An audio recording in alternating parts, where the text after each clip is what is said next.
So I don't want you to think I'm someone who has always been consistent.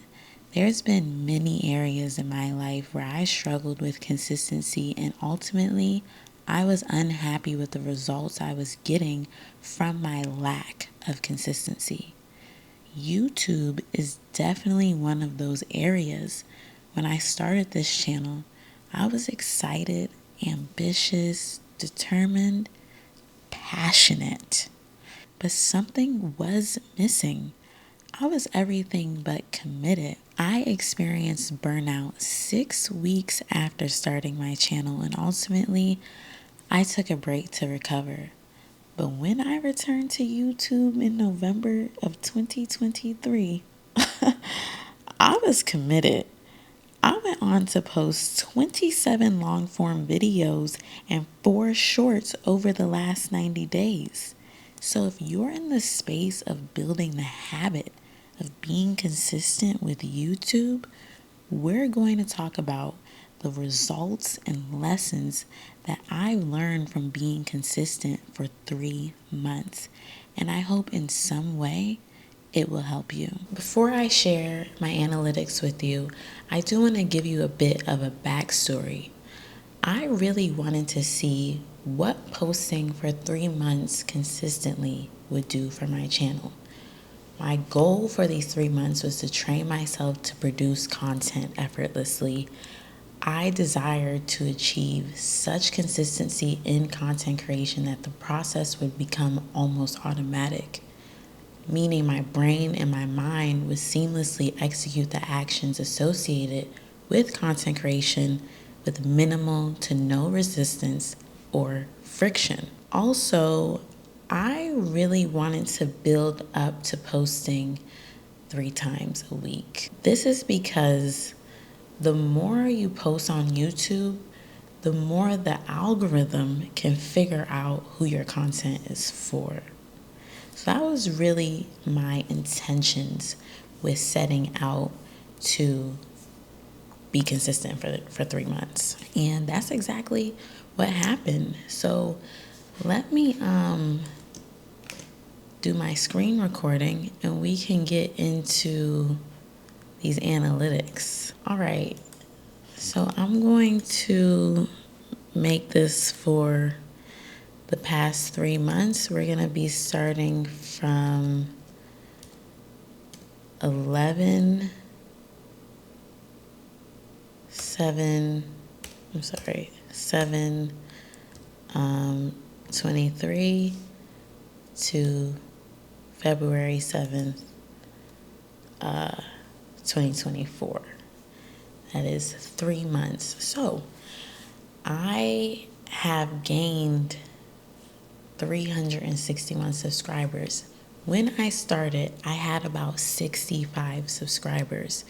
In the 6 weeks when I initially started my channel, I gained 65 subscribers, took my break, came back, was in it for 3 months, and I got myself 361 subscribers. This has brought me really close to 500. I mean, close enough, you know.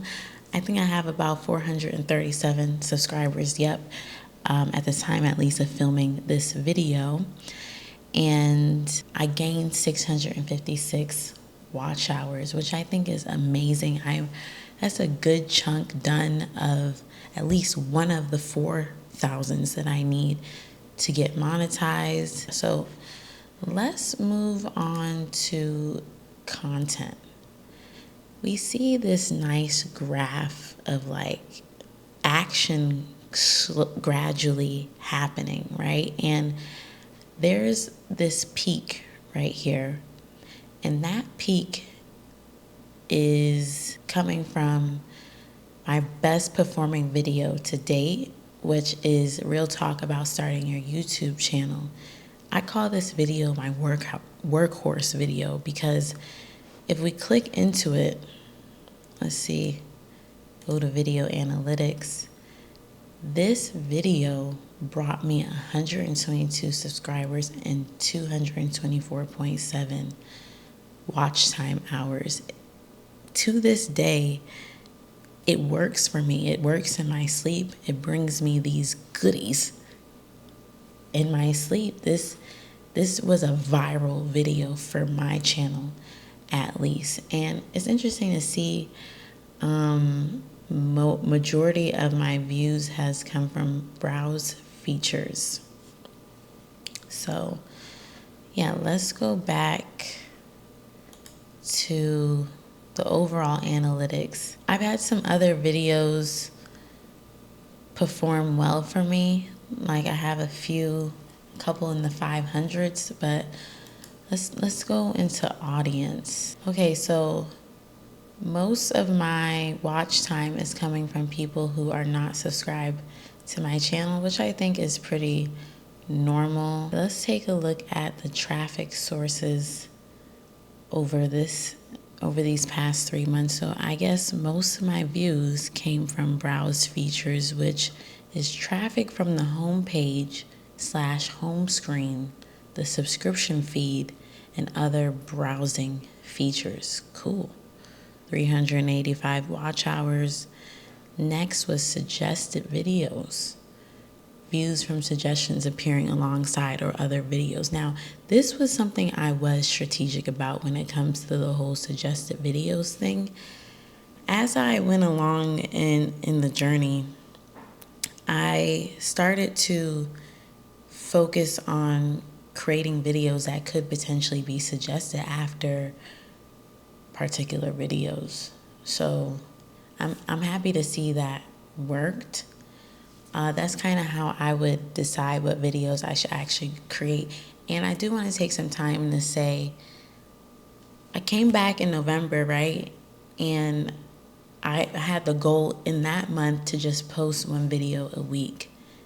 Check that box. December comes around and I feel ready to post 2 videos a week. Check that box. January comes around now and I'm ready to do 3 videos a week. Check that box.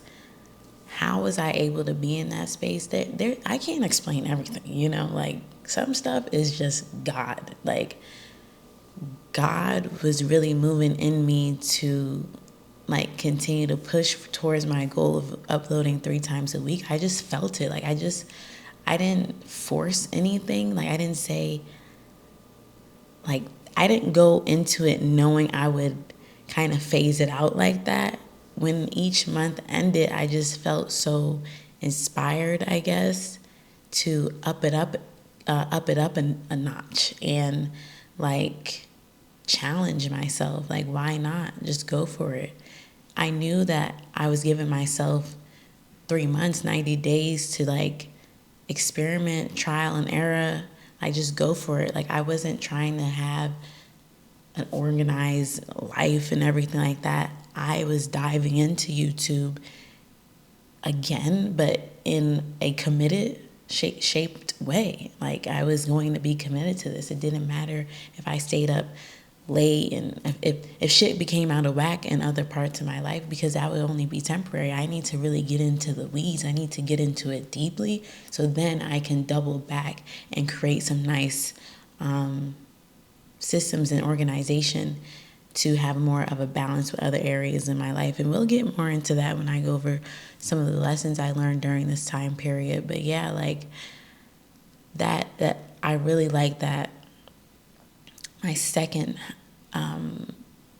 best traffic source is suggested videos. So 3 is channel pages, traffic from your YouTube channel page, other YouTube channel pages, or topic channel pages.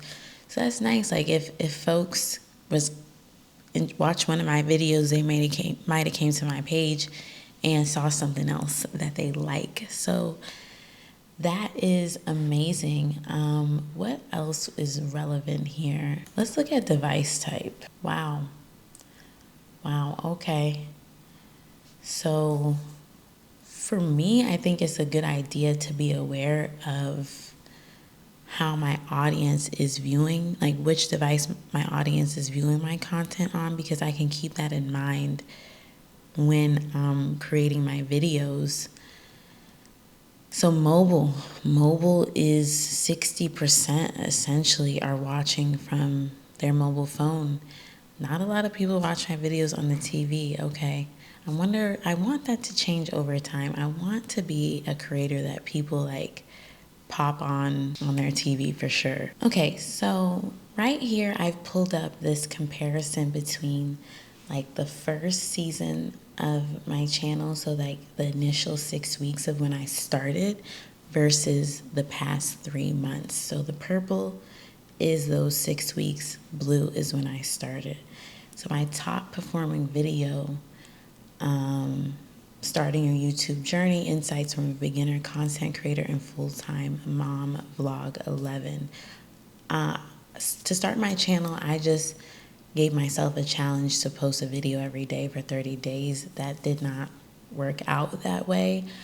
But I was vlogging as a way to just get comfortable with talking to the camera, because I really needed to do that. I was really like nervous to talk to the camera. But anyways, this vlog ended up doing the best. And then next was new YouTubers. This one thing will boost consistency. Those are my best 2 performing videos, but like then you have some videos that aren't even available at the very bottom. But it's just cool to see the numbers. Like, if I just want to like look at these low numbers, yeah, guys. This is what I was doing in the beginning versus we have multiple videos in triple digits in these past 3 months, and imagine what's going to continue happening going forward.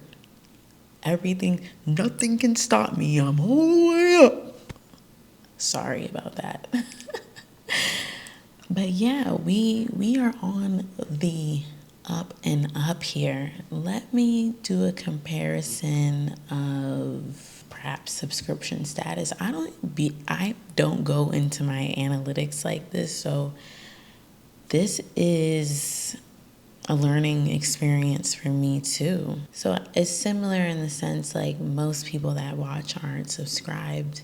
I feel like when I watch other people's videos, I feel like that's a thing. But hopefully I can capture some more people going forward across the board. We're constantly having new viewers in.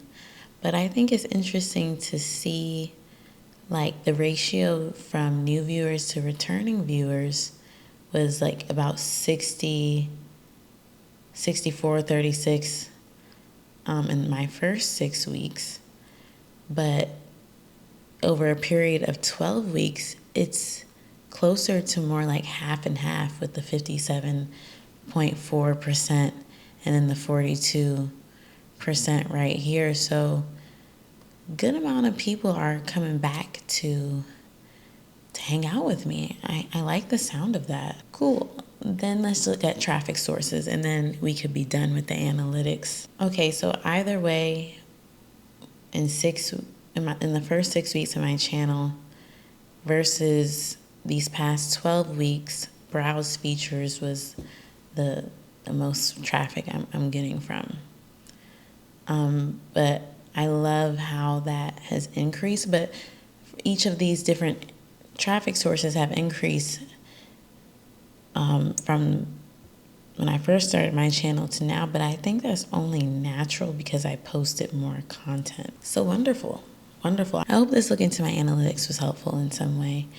Now let's talk about the lessons I've learned, because I've learned a lot, but I am just going to share with you my top 3. So essentially, guys, looking over those analytics showed me that posting more grew my channel, which I think makes a lot of sense. I've had some pretty good wins. You know, I can't plan for when a video does above average for me, but the more videos that I post, the more I give myself an opportunity for that to happen, you know? So that's my whole thinking around wanting to post 3 times a week. Will I do that for the rest of my YouTube career?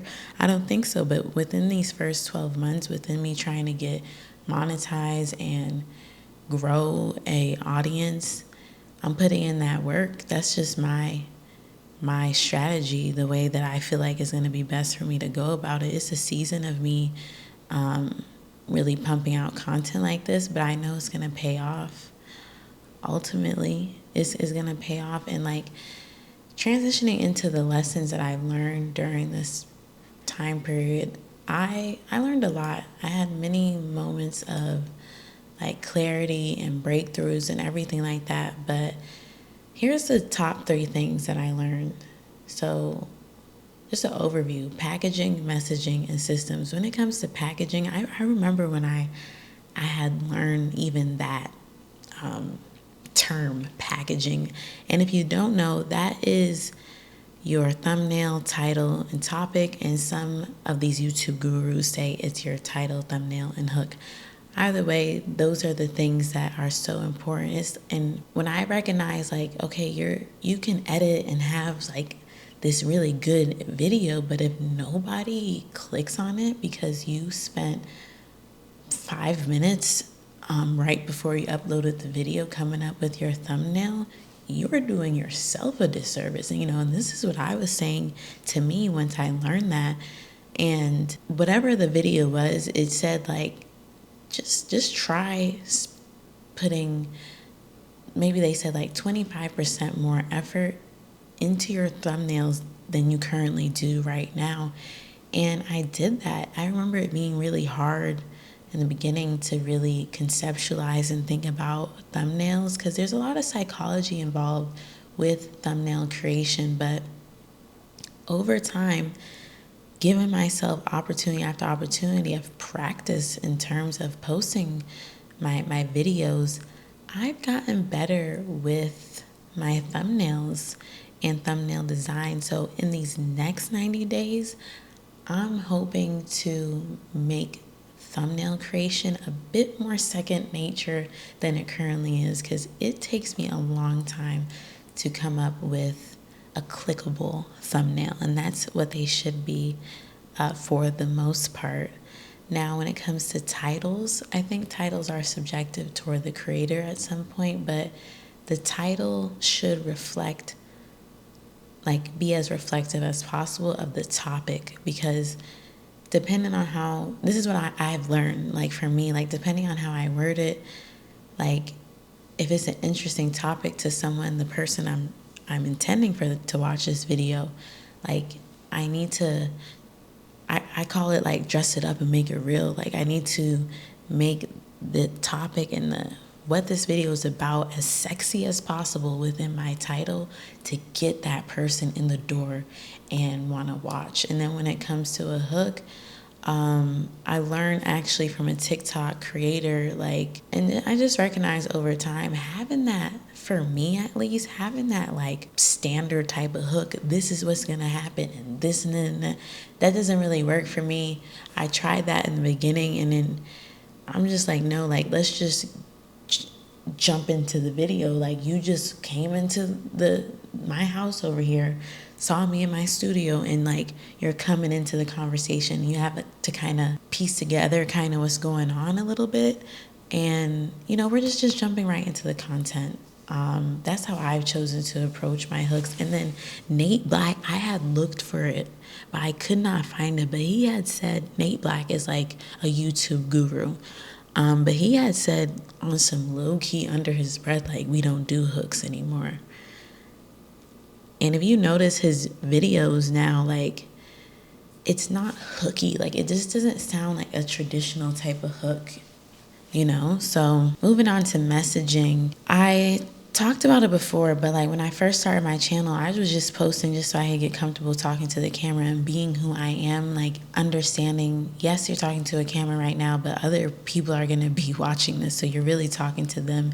I needed to get myself comfortable with that, and I feel like that was going to take practice, like that was going to take time. So another reason why I just wasn't cool with posting once a week, because that's filming once a week. That's filming only 4 videos in a month. I need more practice if I'm going to really start to talk to the camera as naturally as possible, which over time I really feel like I have. Like if you go back to this video I have called Don't Sell the Product, Sell the Lifestyle, Creator Trends and Insights, 11/29/23, that video, it's just, I was still learning how to deliver my message the message of a video.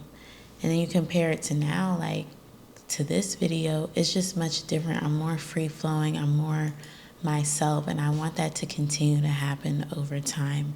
A large part of how that's been able to occur is me changing my how I prepare my scripts. I found like if I really keep it a bullet point and kind of run through what I want to say in a video at first, like speaking it out loud, it really helps me out a lot. And then lastly, my systems. Like this is something that I've learned truly in the latter half of these past 3 months. I'm now at a place where it's going to be beneficial to me if I get some systems in place in terms of like creating this YouTube content, along with just systems in my life so that things can just flow more easily. Like I'm calling this past week, this last week of these 3 months, these last 7 days, like the finals, because I've been in it. I felt a lot of pressure these past few days, just feeling stressed. Like I pulled like an all-nighter, and like I was just, even these videos that I'm creating right now, I have to create them back to back, and it's a lot. But I say that to say how I'm going about creating my YouTube content right now is not sustainable, and it's not how I want to go about doing it. I really want to clean it up. I want to have some systems in place. And I brought up this week because a large part of why it went the way it went is because I was trying out batching in the beginning of the week. Instead of planning out to the full scope of one video, I did that for 3 videos. Instead of working on one thumbnail, I worked on all 3 of the thumbnails, and that's hard. That's hard. And it's just showing me another phase of growth that I'm about to have in the next 90 days, because batching is one of those systematic things that I'm going to be putting in place, because it's going to help me. Especially if you don't know, I am a mom actually today, February 9th. Your girl gave birth, okay? I gave birth to my daughter, who is sleeping right now. 12 months of being a mom. All right. So there's a lot of unpredictability with this lifestyle, with this mom life type of thing. And I need to do stuff like batching and just be a bit more organized, so I'm not feeling all those kind of like negative or just emotions and shit that I don't really want to feel. Like I want to create I don't want to be stressed out. That's what I'm trying to say. And I'm trying to get out this book right here. Feel Good Productivity by Ali Abdaal. I am not finished with this book. Like I said, things have been hectic. I haven't had a chance to read, let alone even speak to my best friend. But I don't want to get off track. But I brought this book up to say I got it because I want to have feel good productivity with my content creation. I want to feel good doing this. I don't want to be, you know what I'm saying? So yeah, I got to get these systems in place. And those are my biggest takeaways. The last thing I guess I want to say is seeing myself be as consistent as I've been over these past 3 months has given me a lot of confidence in myself. And I don't want you to underestimate how important proving to yourself is, because now I'm going into these next 90 days like I did this. Like it's turned me up a notch, and being accountable to myself, showing up for myself, doing what I said I was going to do. The benefits of that, I can't probably put it in words the best right now, but it's going to pay off. And I'm really proud of myself. I'm really proud of myself, and I'm going to just keep going. I have a goal. I have multiple goals with this channel. I have multiple goals in this life, and consistency, and most importantly, commitment. Like I had to commit to this, and commitment means it's a really no matter what type of thing. Like being committed is taking on the identity of the things that you desire in your life. I want to be a successful YouTuber. That's going to be a part of my identity. So I had to start acting like it. What do successful YouTubers do? They are consistent. There's no question about that. There's not. So yeah, commitment goes a long way when it comes to consistency, and I want you to definitely take that with you from this video if you're still here with me. And if you are and you're not subscribed, please subscribe. And also, if you're still here, thank you so much. You're a real one. That's it, guys. I hope you enjoyed this, and I'll see you in my next video. Bye bye.